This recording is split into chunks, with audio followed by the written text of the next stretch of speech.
Hello, wrestling fans, and once again, welcome to another edition of the 2300 Pod. Nate Maxon here with you, along with my brother Aron. Hey.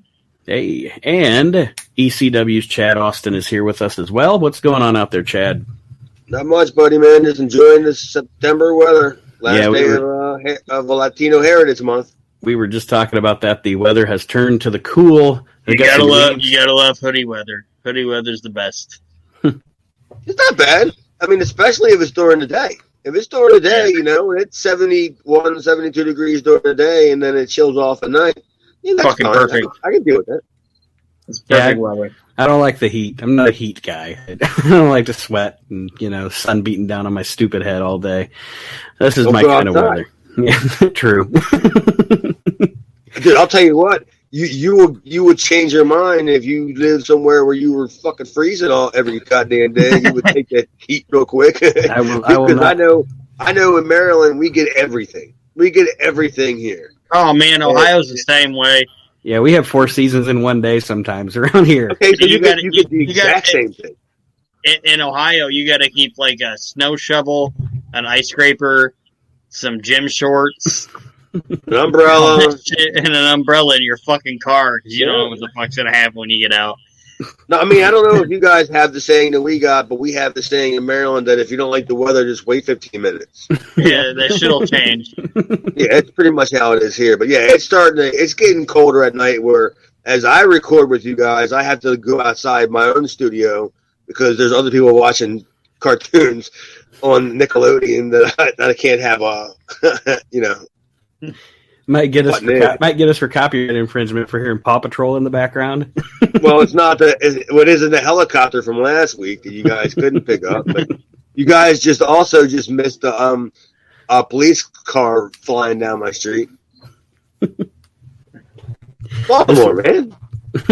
This week's show is going to cover the episode of ECW from April 27th, 1993, and I'm calling this the TCB, Bretta.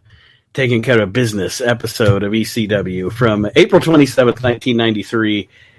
Overall, what did we think? And then we'll do a deep dive, or as deep as you can get into the shallow water here tonight. Yeah, I really can't wait to dive into this one. Boy, so I got some copious notes. I used it first. Thank you. Thank you. I didn't copyright it. Will we start the show off? Aron, anything before we start? Well, this is presented in its best form possible, according to the WWE Network. Yeah. It's the best it can. Actually, this must be a different taping, because I think this is a different arena, isn't it?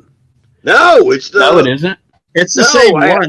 They just rearranged the chairs. That's all they did. Yes, because I wrote down... and at the end, this will all tie into what I'm saying here. It's the Cabrini College, the same one. And I even just wrote down, like, oh, my God, they're still main eventing the big community colleges. And I go, this has to be the last taping. Like, and you'll find out at the end of this, at the discussion, why I think it's the last taping. But yeah, when they said we're still at the Cabrini College, I was like, geez, who is? I mean, what do they just do? Move people around? They just rearranged the chairs and turned the lights down. That's all they did. Yeah, clearly they did. So, Aron, I wanted to let you know I've been messaging with a listener of the show, Jamie Ward, and Jamie apparently was around at this time, around the ECW thing going on, and he said that the reason that Rebel didn't Rockin' Rebel, because Aron is Rockin' Rebel's biggest advocate here on the show every week. I like Rockin' Rebel. The reason Rebel didn't go full-time was he had a job with the Upper Darby Township in the sanitation department or the Parks and Recs department, and they paid great with good benefits. So, well, good for him. Yeah. Well, I don't have any idea about that. Yeah. All I know is when this show opened, just the way that Mr. Stevie Wonderful and Jay Sully sold me on what was going to happen on the show, I just wrote, like, oh boy, this intro is getting me so excited for this show. And Jay Sully, Jay Sully looked like a fucking sweaty mess. Like, he should not have been wearing that tuxedo in that little fucking goddamn gymnasium. And he's not clueless, but he looks clueless. Yeah, that's what I'm saying. Like that's what I'm trying to say about Jay Sully. Like, I think the guy is decent at his job, but the way he looks and the way he speaks, it's just, god damn, Jay Sully is not the guy for the job. It's like everything's great about you. Everything's great about you, Jay, except everything, Aaron. That's pretty much what you just said. Like, just wear a t-shirt and some jeans, man. You look like a fucking sweaty mess. You would be totally awesome if you weren't you. Why do you have to wear a cummerbutton in front of the Cabrini College field house? Like, I can guarantee in like 93 there was absolutely no air conditioning in that fucking building. And he's wearing like a fucking tuxedo. It's like, why are you doing that to yourself? Well, I mean, now is about the time after they it totally excited you by telling you the lineup, which I'm not sure was a good thing or a bad thing, telling you what you're going to see on this week's program. Maybe it was a little bit like maybe going, hey, man, maybe I don't want to see this. And it gives you an opportunity to already change the channel. Yeah. Stay tuned and find out what's going to happen tonight. Yeah, but after that, it was time for Eddie to come in and steal the show. Mm-hmm. Yeah. You can't have a TV show that Eddie's booking without Eddie being the star of the show. And I don't mean that in a bad thing. If you're the booker, fucking do whatever the fuck you want. If you think you're going to draw money. Lawler did it for 40 years. What did you think of him bringing up the Terry Funk I Quit thing and then showing the footage from that?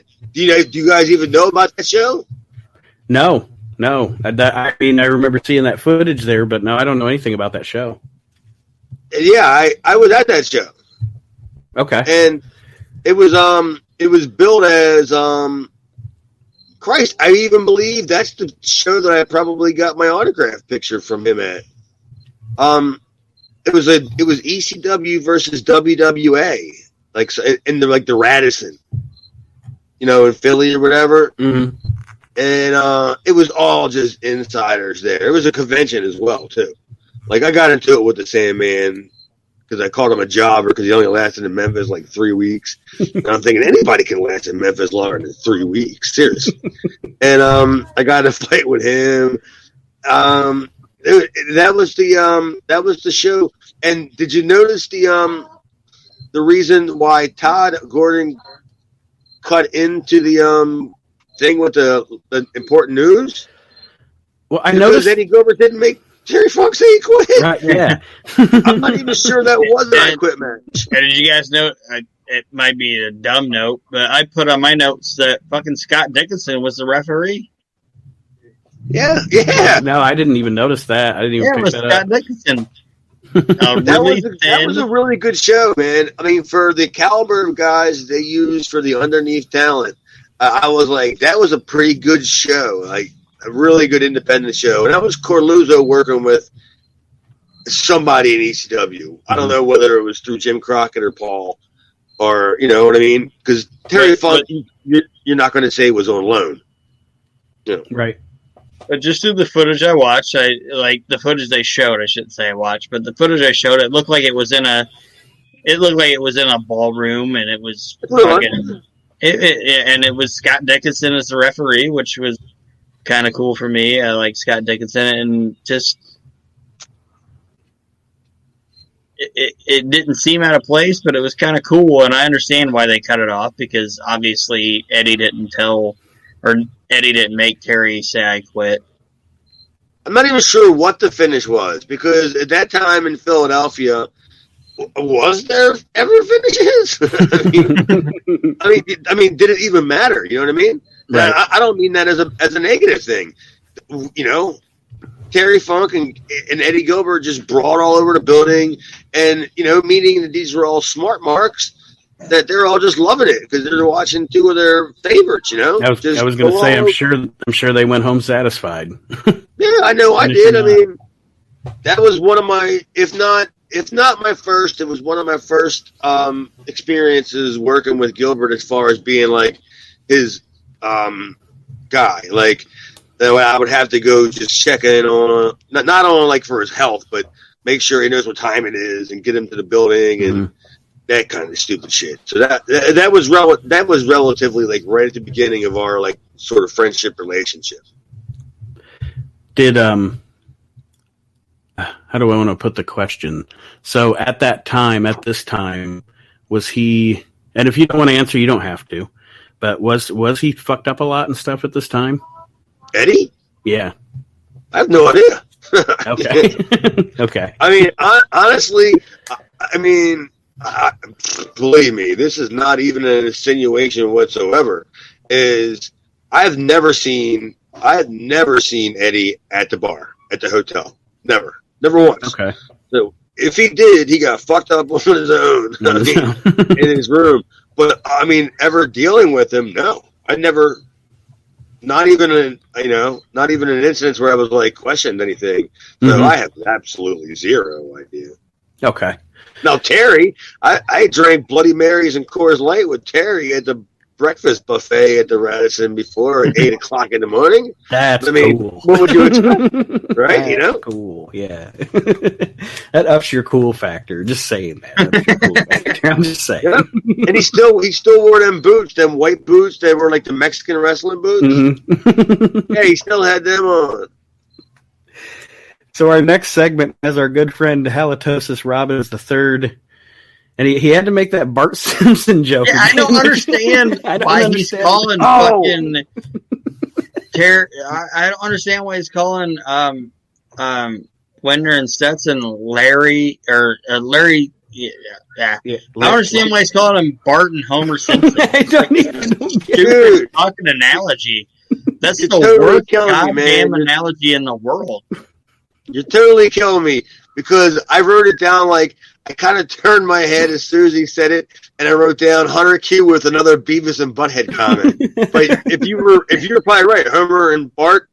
Yeah, he's like, oh, Larry Winters and Tony Stetson. I mean, Bart and Homer Simpson. Yeah, what is this? What the fuck is that? I thought I was going to nail that this week with that comment. And I was like, dude, I'm noticing a pattern here. And your pattern ain't great, man. We're also noticing Hunter is a big spender with his $500. Well, I mean, at one point you will see a whole bunch of empty seats. So I mean, I don't think the paydays were what they were going to be. I'm putting up every concession dollar made tonight. All the pizza money. He's even dipping into his own personal account. God. Isn't this when we led into the what was this? The Super D's? Yes, this is the Super D's against Winters and Stetson. Oh my God! I think I have more notes on this match than any other match on this show. I'm not sure if that's a good thing or a bad thing. Well, let me ask this question, and this is a serious, honest to God question. The Super Destroyers, are they a good team? I mean, what is your criteria? Well,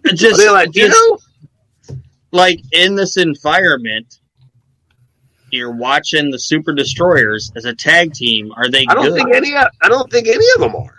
Okay. I mean, but as far as where you're going with what you got, they're probably the best of the rest. Because you haven't established the Suicide Blondes yet, and I mean, come on, Larry Winters and Tony Stetson, honestly, you know what I mean? There's really not a whole lot there to offer. So I would say, yeah, why not? You know, they're this promotion, guys, they can completely devastate the Hell Riders. The one guy doesn't even know when somebody's trying to rush the ring and attack him. I think that's Chubby Dudley, by the way. It is. It is. Jamie Ward told me that. Yes, it is. It is Chubby. He looks every bit the same. Chubby Dudley. Anyway, I mean, but I would just say I wouldn't say they were necessarily a good tag team, but they're the best of what they had to work with. That's my opinion. I mean, do you guys agree? Not agree? I was going to say they are definitely this promotion's Midnight Express. No, I wouldn't go. I I mean, Midnight Express. Let me reiterate this promotions.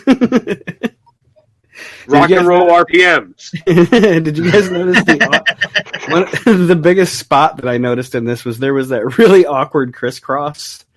Like, did you know that was the start of the match? Yeah, like right at the beginning, there's this awkward crisscross. And at the end of it, Larry Winters throws one of the worst drop kicks I've ever seen in my life.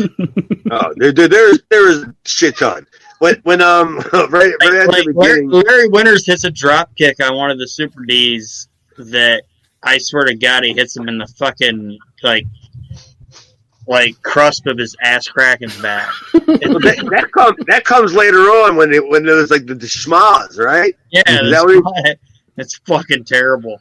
Well, watch when the hot body whatever it is, Stetson and Winters are taking over, and they at the beginning and they're doing all the double team spots, and they go to double like elbow, like they bump one of the guys, and I wrote down that they go to do a double elbow, and Stetson drops an elbow on the Super D's head, and the Winters missed the whole entire elbow because the Super D didn't stay down long enough. Like he just rolled, and I'm just like, well, that was fucking awful. And then there was then I wrote and then there was a shitty clothesline. And then another thing was we're getting to that spot what you said because I wrote it too. I wrote the Super D's working the wrong leg. Did anybody catch that? Yes. He grabs him on the right leg and he starts twisting his ankle, and all of a sudden he puts him in the cross leg, but he's still injuring the wrong leg. Whatever. And this is the best tag team in ECW right now. Well, I mean, that's saying something. And then the next note that I do have is Winters missed the dropkick. Yeah, he dropkicked it right in the fucking top of the ass. It was fucking terrible. What a shitty spot that was. You know, you kind of see what they were trying to do, but everybody was running around so fucking half-ass, crooked, you know, with their I think they really had the best of intentions, but it was just like, of God course, damn. Yeah, but the execution was terrible. I'm just guessing. I mean, we're all been guilty of this. Anybody that's done this on TV before is your time, you know, you get rushed. And therefore, you do get confused. You do fuck shit up, you know. But I mean, this guy's probably not having enough experience on TV regularly, you know, to make times. But you know what I mean? That shit wouldn't happen to me. I can just tell you that it's never happened to me. Where it's midnight, just come on, dude. You do a drop kick like while you're standing from your hips or whatever, and maybe our real story here is that the Bart Simpson mind game is working. Yeah, it's getting into their heads. They're gonna just start screwing shit up. But then in the match, fucking Stetson and Winter they win off of a DQ. So technically, shouldn't they get the $500? No, well, Hunter never did say whether it was pinfall or submission. That's he just said that. No, I take that back. I do say that they weren't going to win the belts. I think Hunter did say. I did think Hunter said that they are not going to win. They are not going to win the belts. Okay, so there's some logic in this fucking show. Seriously. That takes somebody to watch the show about 3 hours ago to figure that one out. Found the needle in the haystack there. Yeah. Found the logic in this shit. Oh, yeah, but wait a minute. We got some big action coming up here. The star of the show is back. Salvatore Belomo. I thought you were going to say the human midget fucking Glenn Osborne. He's also here. Doing some jaw jacking with it, Gilbert. What you got on this one, guys? Belomo to me, as a matter of fact, I don't have anything written down for Belomo and Glenn Osborne because, in my opinion, this was just the reason to get Morocco and Snooki out there, right? Pretty much. I mean, because Belomo didn't even know what the fuck was going on, and he just casually walked out.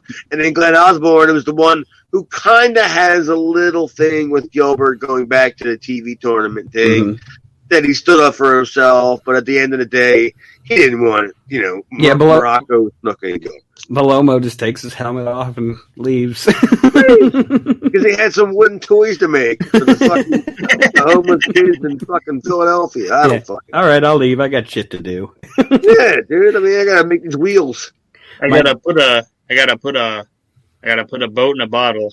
Yeah, well, I mean, honestly, I would have loved to had time to sit around with Eddie and ask him, why did you think putting Morocco with Snuka was a good idea? Like, what was the logic behind that? Was it Todd? Was it Todd influenced? Mm-hmm. Was it money? I don't want to go off on a tirade, but I have thought this since the first time I ever watched this stuff many years ago. I never understood why this promotion has Don Morocco and Jimmy Snuka, and even if you do want to eventually have them be a team, why would you not start out with them as rivals and tell a story? Essentially, build to it. Yeah, we just get Morocco just all of a sudden is with Eddie and Snuka. There was no story. There was no Morocco turning on a tag partner or anything like that. You could have told a cool story with this, especially the rivalry they had going back to 83? Yeah, I mean, you could have had Morocco come in first and just be beating everybody and telling them how he's beating everybody like he used to beat Jimmy Snuka. Mm-hmm. And who expected Jimmy Snuka's going to fucking show up at the Bellini, whatever the fucking, what is it called? The Cabrini College Fieldhouse. Yeah. Yeah, nobody's going to expect that shit. And then they end up having their mutual respect for each other. Mm-hmm. Wasn't there, what was the spot that they hit that I can't even remember? Fuck. Go ahead. Move on. Because it might come to me in a second. But something happened in that thing. It was Snuka. I think Snuka, the longer he's lived in the United States, his accent's gotten worse. Has any of you noticed that? That the more you talk to him, the later he gets in his life. I have no idea what he's saying on this fucking show. Other than three promos, and I have no idea what he's saying. Other than TCB taking care of business, brother. All the people in TV land. What the fuck is TV land? All the people on local access TV land. Jeez Whiz. I think Morocco did Morocco have a Vivid Video T-shirt on here? No, dude. I completely paused and watched. Okay, yeah. All right. It did say Vivid, but I don't know what I think it was either a nightclub. Okay. Or some sort of like hotel or something, because I did make a point to go back and go, wait a minute. In 1993, Vivid Video was putting out T-shirts and giving them to the wrestlers? Well, let me ask this. I and this is like a super random question, but out of the three guys, who do you think was pulling down the more money out of the three? Was it Snuka? Well, I shouldn't even say out of the three, because obviously Funk was probably making the most money. But after Funk, was it Snuka or Morocco? After Funk? I'm not even sure. Well, I bet Funk was getting paid the most. But out of the... you know what? It probably takes into consideration where they're coming from. Snuka's probably living either in Jersey or maybe Atlanta or the Carolinas or whatever, and he's just a quick, puddle jumper. And Morocco might still be living in Hawaii. So that might go against, Todd might be like... Morocco might have been making more? I think I think he would have made less because Todd would have said, well, I'll pay for your fucking flight. It's probably $1,200. So you're gonna take a few $100 hit, as Snuka... $100 from Atlanta, so back in them days, he's probably got more. And as far as Funk, if I'm not mistaken, I mean this is completely just talk amongst people that I dealt with. I think Funk was making in the $950 a shot range, or if it wasn't $950 a shot, it may have been $950 a weekend.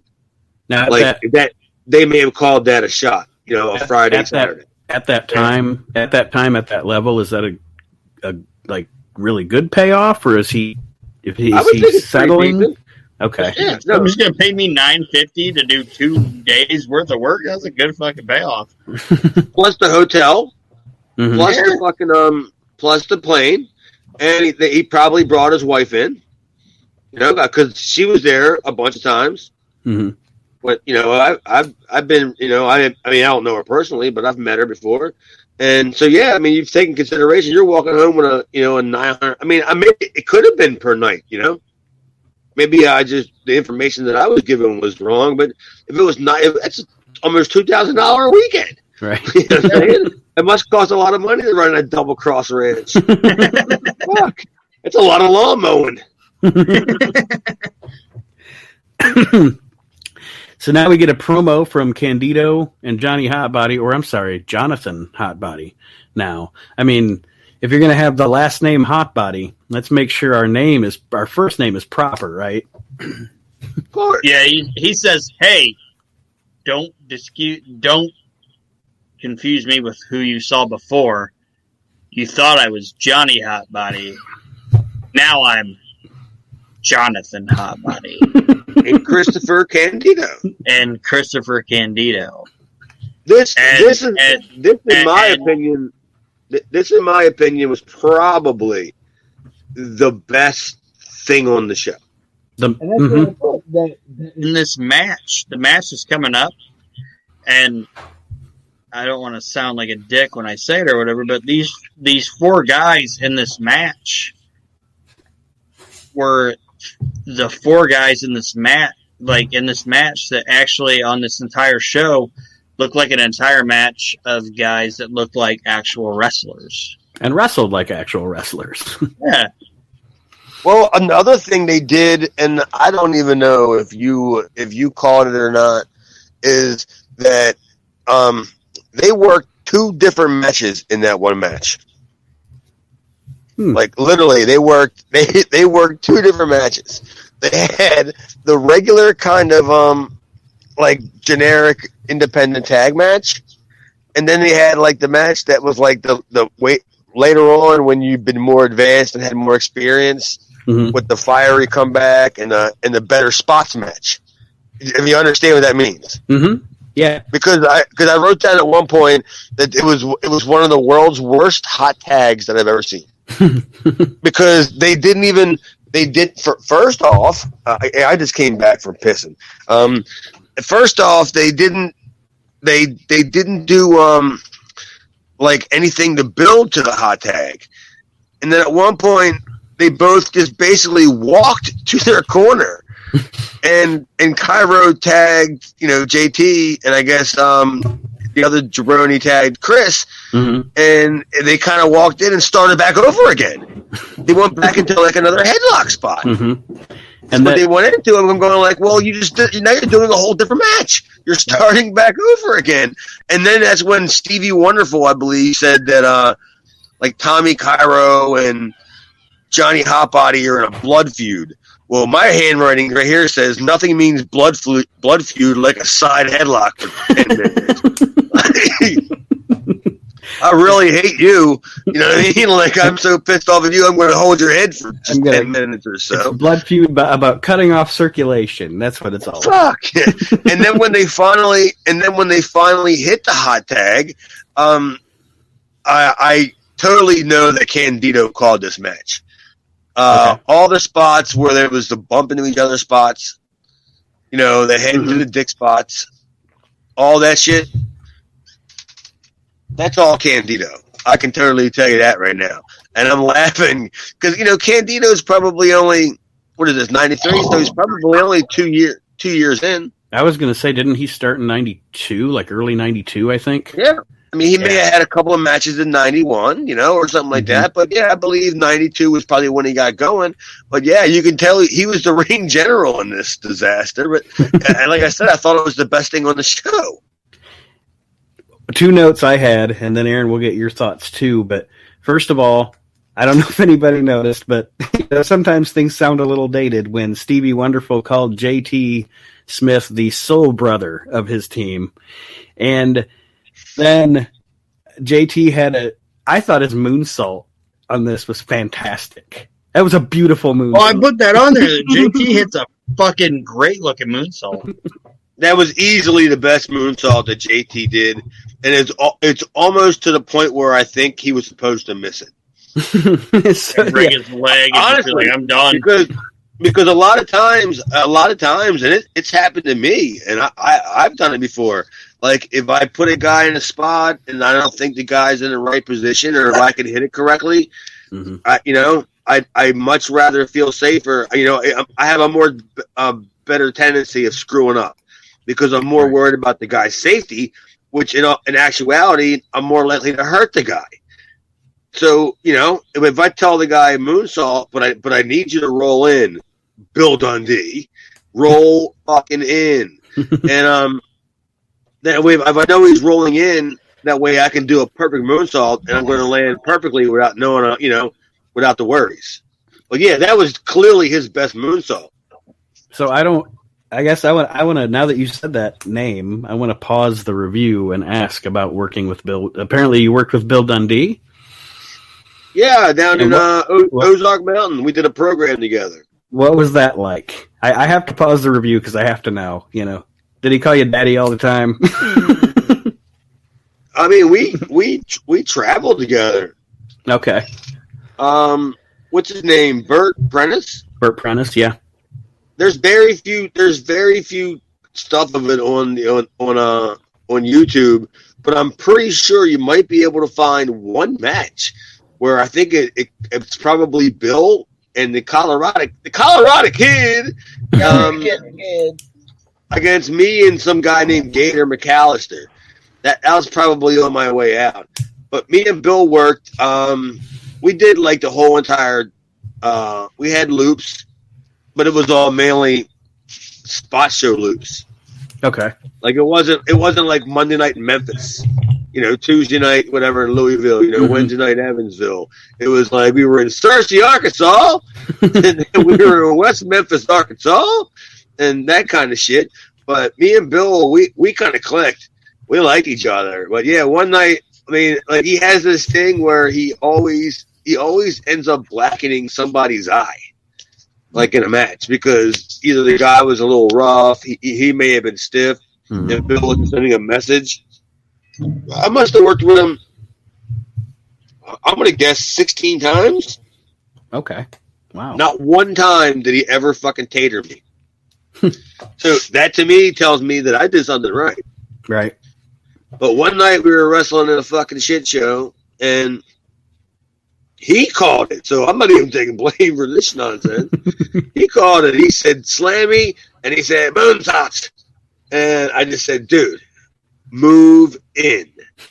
And I go to the top rope, and just like JT Smith, I realized I was going to miss the moonsault, so I had no problem, fearing that I was going to land on him wrong. This fucking idiot, he decides to sit up like the Undertaker while I'm in mid, moonsault. So I slashed him. His fucking neck. Yeah, I killed him. Literally. And I just realized, oh my God, I just killed the superstar. And, you just made him more of a midget.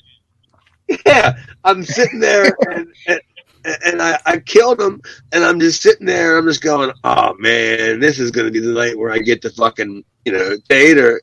This is going to be the big night.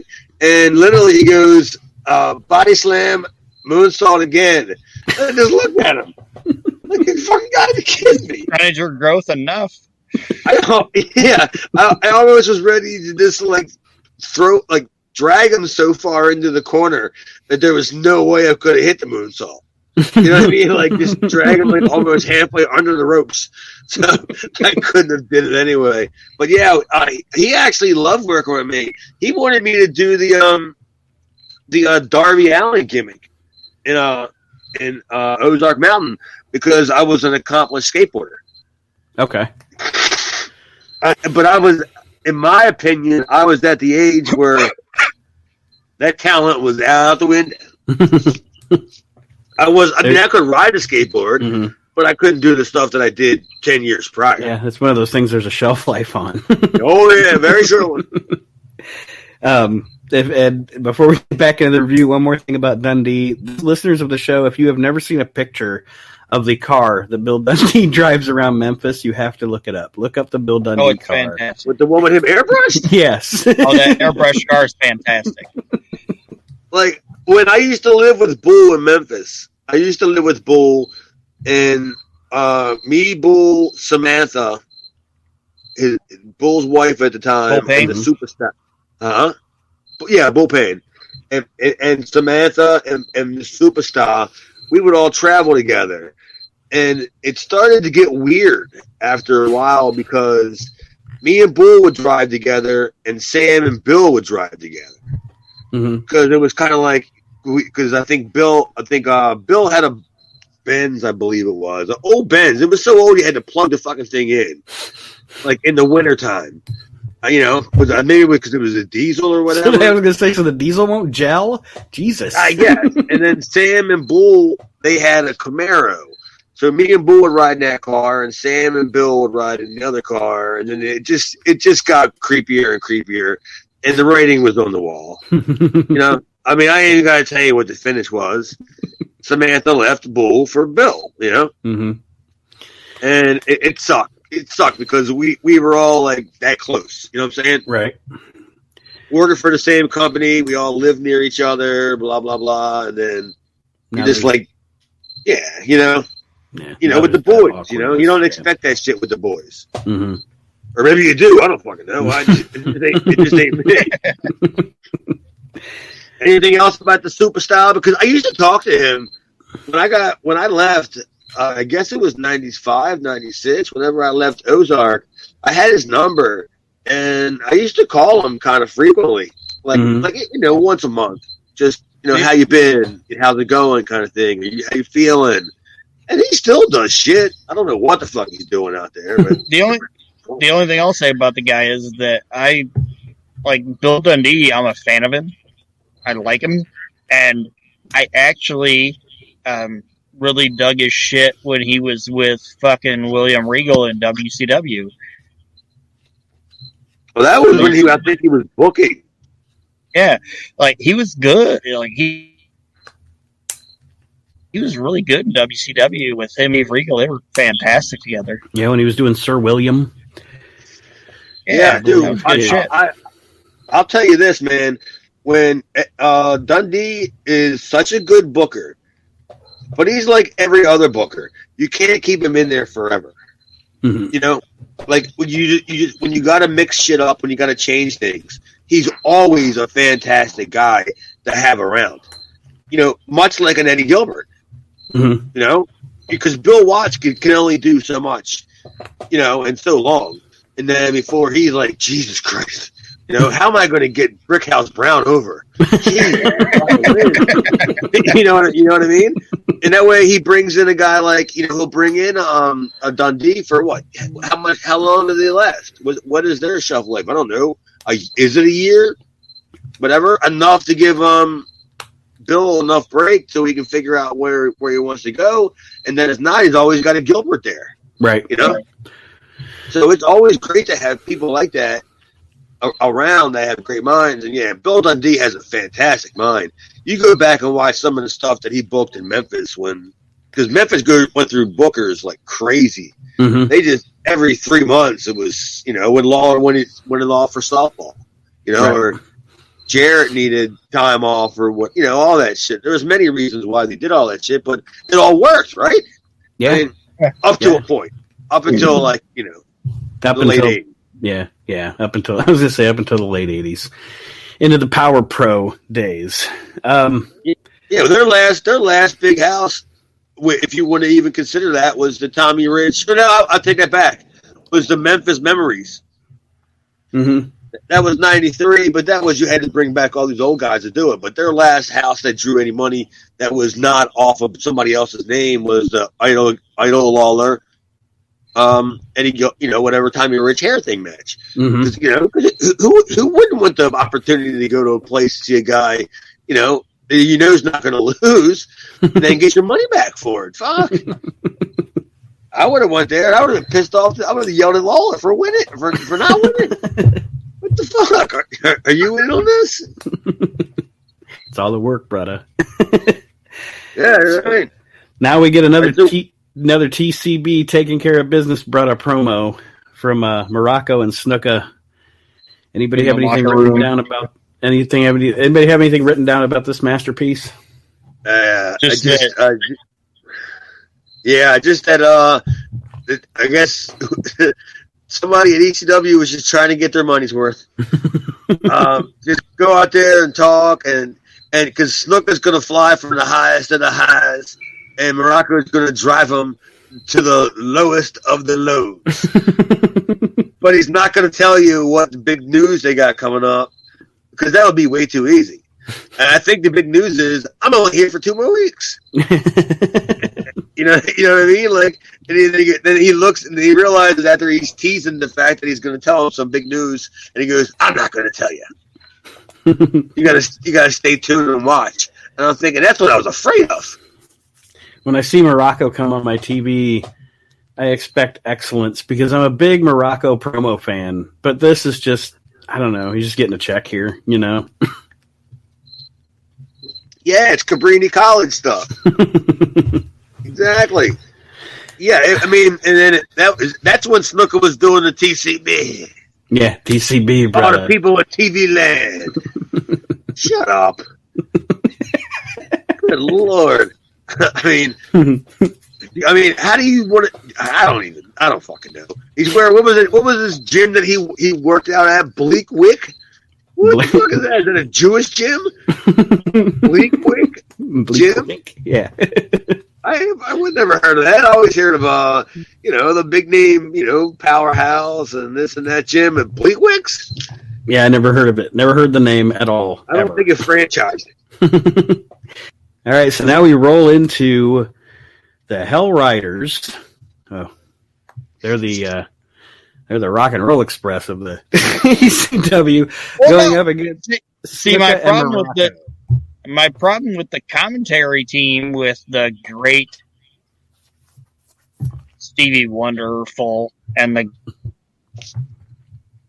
great Jay Sully is that in this match, like Jay Sully's like, which one is easy and which one is HC? And Sully's like, I don't fucking know. It didn't matter. I mean, and they do that through all the matches. Like, which one's the Super Destroyer 1 and which one's Super Destroyer 2? And they're like, well, I don't fucking know. I don't know. Watch at the beginning of the match, because if I'm not mistaken, and this match was so uneventful that I didn't write any notes down. I just wrote Snuka Morocco promo, so the match must have been next. But watch how at the beginning when Morocco goes to run across the ring to jump one of the Hell Rider guys. Watch the chubby Dudley guy. He's standing there watching his partner get mauled by Morocco, and Jimmy Snuka's not even done pulling up his knee pads yet. So he's behind in the mugging. And Chubby Dudley's just standing there watching his partner get mauled by Morocco. And I'm just like, what the fuck? You're just waiting on Snuka just to run across the ring just to knee you so you fall out of it. Oh my God, just thought, what the fuck are these guys doing on the show? And, I mean that in the sense that they must probably know somebody that came with the ring. I don't. I don't mean that. I'm sure them guys are very, very good, but what were they going to do? And Bob Ortiz is a great. I think Bob Ortiz is a great ring announcer, but the thing that he does is weird to me is he doesn't say "and." He don't say what? Bob Ortiz, as a ring announcer, he doesn't say "and." Like, he says, like when Cactus, it's quite a years away, but like when Cactus Jack and Mick Foley win the tag belts, he goes, the winners of the tag belts, Cactus Jack, Whipwreck. Like, he doesn't say "and." So you're saying he just says Superfly Jimmy Snuka, Don Morocco. I can't believe you. I can't believe that irks you. I already even noticed it. I haven't never noticed it, and I love Bob. I used to love. I think he's a great ring announcer, but he never says "and." I know. Yeah, I gotta pay more attention to that. I used to love standing in the ring when I guess when I was doing the underneath heel thing. I used to love standing in the ring and listening to Bob do my ring intro, and like I stole I guess you could say my whatever I do for my intro. Mm-hmm. I think I stole it more from Terry Taylor. I definitely didn't steal it from Eddie Gilbert. I think I stole it from Terry Taylor. And if you know what I'm talking about and you watch old Terry Taylor stuff, I think you'll know what I mean by it. But I used to love just standing there, listening to Bob go, from I don't even know where he said I was from, honestly, or whatever it is. I'm just laughing, kind of like in my head, going, "This guy is like just so loud and and good." Yeah, Bob Ortiz is one of my favorite ring announcers. Oh, he's great, but I guarantee that if you were standing next to Nate, he would just say, Chad Austin, Nate Maxon. Like he wouldn't say Chad Austin and Nate Maxon. I'm gonna have to keep an eye on Chad this, man. You are very Nate Maxon. You're very anal about this shit. At all. So I mean, what are you trying to avoid the Sandman versus Rock and Rebel? I think that's a good match. We have we have before that started. Jay Sully's in what appears to be a hostage video talking about the next event coming up. It looked like he was at gunpoint doing this thing. And I also wrote down what I think stupid is. Go ahead, Aaron. What I think is kind of stupid on this show is that it's their championship match. Mm-hmm. Okay, it's Rock and Rebel and Sandman in their championship match, and we're gonna have it in progress. One thing I wanted to say: all the fucking matches that you would have that would have introductions. Why wouldn't you have this match introductions out to the ring, doing your thing? One thing I want to say really quick before we get into the match is when they showed the video or the footage from last week. I am now going to have to say I think you were right, Aaron. I think Sandman was attempting to ride that surfboard into the ring. He was trying to boogie that fucking board into the ring, man. I guess I didn't notice it last week, but when I watched, he tried to ride that goddamn thing into the ring. And I don't know. It would have been muddy. Neither one of you agree. Fuck off. He was trying to fucking ride that fucking surfboard into the ring. In a perfect wrestling world, I don't understand why, if you're advertising this as your main event, and it's the champion against his number one challenger, why are you going to bring it in progress? Why? I mean, and then right after that, I have the reason why that I know why they did it, and I'm just like, that just, you could have cut out the Hell Riders. Yeah. Why? I mean, did you really need to see Snuka and Morocco beat up two fucking jabrones? Like, they were already there. You already saw them. Right. I mean, did you need to see them in quote unquote action? Right. That could have been the match joined in progress. Just so the finish. Pick a match on this fucking show, except for half of the Candido match was good. And I don't. Yeah, I mean, Tiger, what the hell? And Peaches, that perm is just fucking. It seems like it's getting better every single week. It looks more and more stellar. Like she's actually getting maybe some more money. I don't know. These two guys are just long time Philly, talents that probably wrestled just a shit ton of times. And just did the regular basic fucking whatever their go-to match. I'm guessing. I don't fucking know. Mm-hmm. But what was the finish? There wasn't a finish because didn't Tiger come in and... Yeah, she raked his eyes and it was a DQ. I don't even think they showed a full 5 minutes of the match. It was a stupid finish. Well, there's probably reasons why they didn't show a full 5 minutes of the match, but I don't know. But right after that, I mean, did anybody even question the fact that why they pitched to a TV title tournament recap? Because it's been over for 2 weeks, or mm-hmm. Snuka was the champion, even though in his match with Morocco he didn't wear the belt. Right. And they acknowledged him as the TV champion. And I'm thinking, well, why are they pitching to a video package recap of, the TV title tournament? And did any of you guys guess? Did any of you guys look at the timestamp on the program? No, I didn't, honestly. Remember how the last previously programs ended at 38 minutes? Mm-hmm. 30 minutes on the dot. They clearly needed time.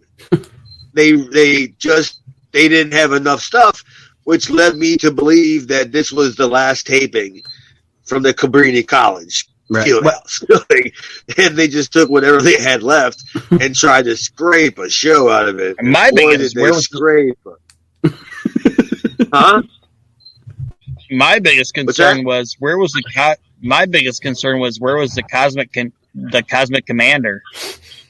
Well, he was probably still back at the Terry Funk Eddie Gilbert hotel match. that's where I met the guy at the hotel. That's where I first heard of him. He's probably still sitting back there selling gimmicks. Like Bellomo was raw dogging it in that fucking match that didn't happen. Like he was trying to get over. I just clearly saw that this match, this whole entire show, the way that it was put together, that there wasn't enough.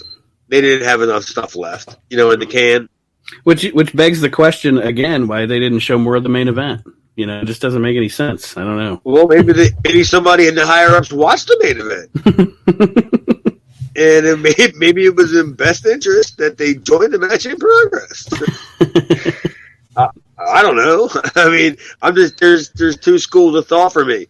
Maybe that match wasn't a main event at the building, and it was just like a throwaway match that they just used it for TV as a main event, or it probably wasn't that great, or it may not have been that great, right? Or it could have been longer.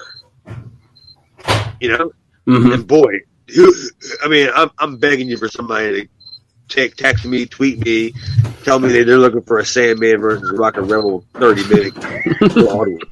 Classic. Yeah. I'll send them a Stephen P. News shirt.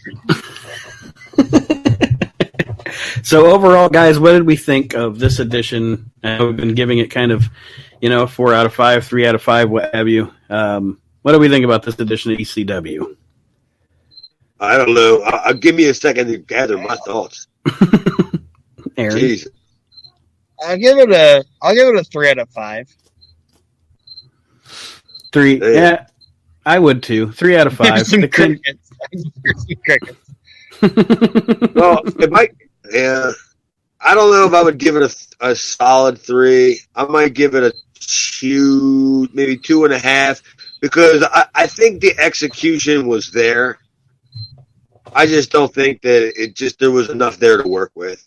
So their hands were kind of tied, and I think that it's kind of what you got. Because I'm not going to say that Candido and Hot Body didn't work hard. I think they all worked hard. Yeah. The Super D's. Larry Winters. Come on. They are what they are. You know what I'm saying? Like Aron said earlier, everybody means well on the show. They mean well. I'll give it 3 Larry Winters drop kicks. Oh well, yeah. Yeah. If you would have connected, it would have made it a solid 3 for me. But yeah, 2.5. I guess 2.5 because I don't even want to know what a 5 is because this was nowhere near a fucking 5. So yeah, we're gonna have to get into some fucking Rob Van Dam Sabu shit before we start talking 5s on shows. Yeah, but yeah, I just thought it was okay, and hopefully next week, if I'm not mistaken, this has to be the last of the Cabrini College, so we're gonna have to go back into the ECW arena probably next week, and because I don't remember too many tapings not being at the arena, honestly. Well, what I can tell you is I'll give us if we've wrapped up here, like I do every week, I like to read the description of next week's show from the WWE Network just to give us a little preview of what's coming up. Next week will be May 4th, 1993, and things take a dangerous turn when Hot Stuff Eddie Gilbert and Don Morocco receive some help from an unexpected ally during their match against Glenn Osborne and J.T. Smith. Plus, Commissioner Todd Gordon gives Hunter Q. Robbins III a taste of his own medicine, maybe his bad breath. And the Sandman defends the ECW Heavyweight Championship against the biggest star in ECW, Sal Balomo. So there you go. There's our warm-up for next week's show. And, time only stood still. I wouldn't have to wait till Wednesday. Well, I might watch it tomorrow. Jesus, just to get it out of the fucking way. Get out of the way. And I mean, because obviously this is you said they get help from Paul, and that's what they're insinuating. So I'm assuming that Paul's just coming in as talent at this point, right? And looking at the pictures on the preview, I think you're right. I think they're back in the arena on this one. It looks like the arena from the stills because it's so empty. Yeah. Jeez, oh wait. Yeah, I mean, anything out of the arenas never really worked for me, in my opinion. I mean, maybe the Elks Lodge, they did a couple of decent shows from there, but that was an anomaly. But the arena has to be the place to be. Mm-hmm. Yeah. I remember standing in line there. Remember the day they brought me in the back. Like, I think I paid $25 to work for nothing. Yeah, I remember that shit. Like, the line was out the door, just down the street. I mean, it was incredible for that time period. Mm-hmm. Not that time period that we're currently in right now. Right. But, once we get into the fact that we start getting traction, and then, Meltzer starts talking about it more. And, yeah, like I said, I mean, coming up, I think here in a couple of weeks is when I start seeing it show up in the Torch too. So we'll definitely delve into stuff. That'll have maybe some behind the scenes stuff we can talk about too.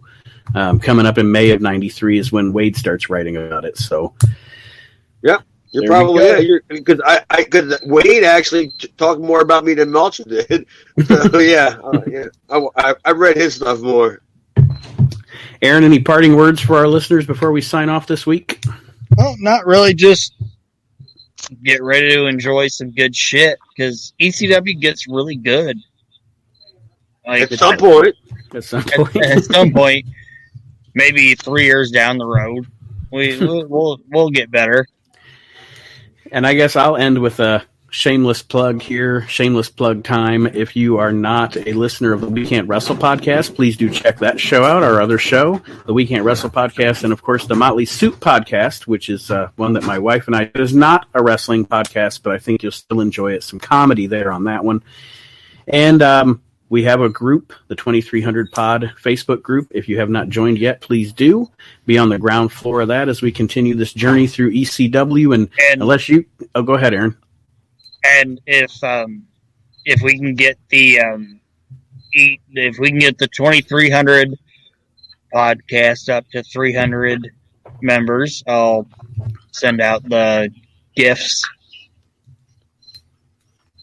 The free shit. Yeah, it's a Chris Candido action figure and a little fucking pin. That is 2300 deal, whatever. Yeah. I'm drunk. The intersection. Okay, you broke good job. I have the Chris Candido figure, and I was just looking for something the other day, and I came across. See, Chad, I just want to send you the fucking pin just to give it to you, buddy. I have it. You have the pin for 2300 or WWE one. The 2300 pin, you have that? Oh, no, but I'll take it. I'll send it to you.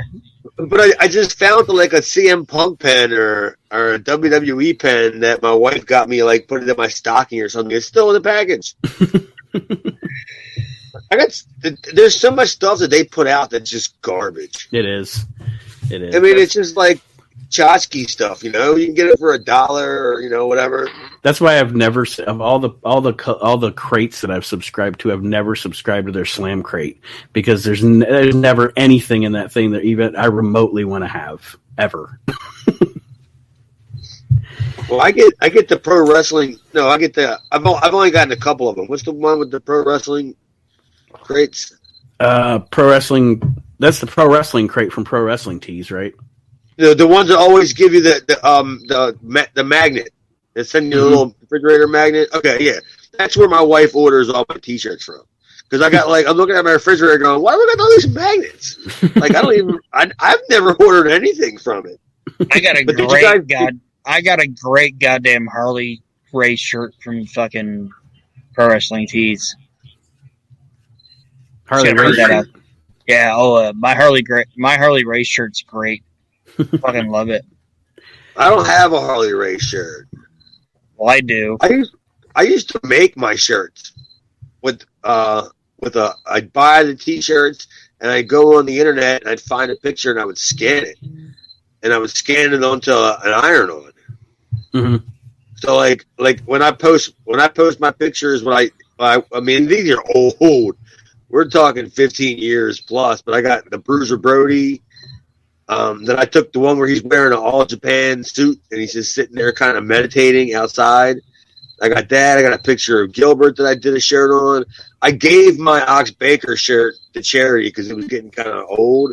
I did one like Terry Funk where it has like, what's that?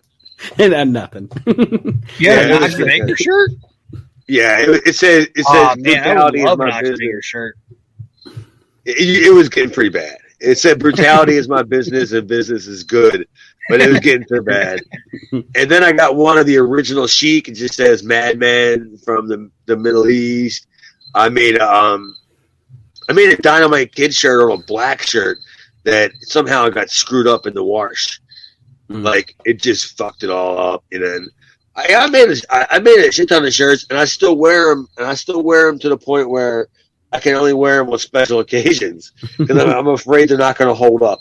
You know what I mean? Yeah. If somebody were to like recognize me and grab me from the back, come on. You know what I mean? I could be shirtless. Did either one of you guys catch the Cornette show where he talked about having the new stuff on his website? No.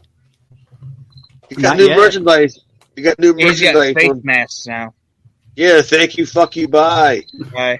And he's got like Cornette face masks and thank you, fuck you, bye Cornette face masks. They go on sale tomorrow, and I'll probably have one by the end of the month. I probably will. Well, but if we're wrapping this up, can I get my plugs in? Oh, absolutely. I don't really have a whole lot going on. I'm Chad Austin Demir on Facebook. I've slowed that down a little bit. I don't really have much to say, but yeah, I encourage anybody who's not a fan of the 2300 just to join it, check it out, give us a little bit of time. We're starting to really find our groove and get going here. And on Twitter, I'm still Chad Hoover Demera. I don't know how to change my name yet, but that's what I am on Twitter. But yeah, I just encourage everybody to support the We Can't Wrestle podcast family and all their junctures and endeavors. We appreciate that, Chad. We appreciate you being part of the family. And ladies and gentlemen, we will see you next week as we continue this journey on the 2300 pod. Have a great week.